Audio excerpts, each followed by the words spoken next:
जलजीवन धोक्यात, दुधा ग्रामपंचायत सदस्यांचा अन्नत्यागाचा इशारा। बुलढाणा तालुक्यातील दुधा येथील जलजीवन मिशन अंतर्गत ढालसावंगी धरणातून मुख्य जलवाहिनी, गावातील पाण्याची टाकी, वितरण व्यवस्था इत्यादी सर्व कामे मंजूर झाले।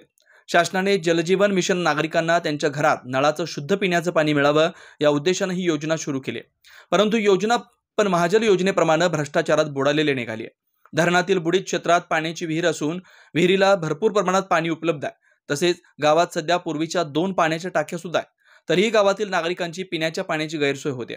जलजीवन अंतर्गत टाकायच्या जलवाहिनीला वन विभागाची नाहरकत परवानगी मिळून 2 वर्ष झाले, तरी सुद्धा जलवाहिनीचं काम पूर्ण झालेलं नाही। संबंधित ठेकेदार प्रत्येक वेळेस उडवाउडवीची उत्तर देत असल्याचा आरोप दुधा येथील ग्रामपंचायत सदस्य स्वस्तिक काळे यांनी केला।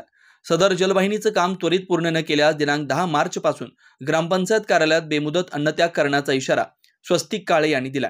सूर्या मराठी न्यूज साठी जावेद शहा, बुलढाणा। महाराष्ट्रातील महत्त्वाच्या व ताज्या घडामोडी जाणून घेण्यासाठी आजच आमच्या सूर्या मराठी न्यूज चॅनलला सबस्क्राइब करा आणि बेल आयकॉन प्रेस करा।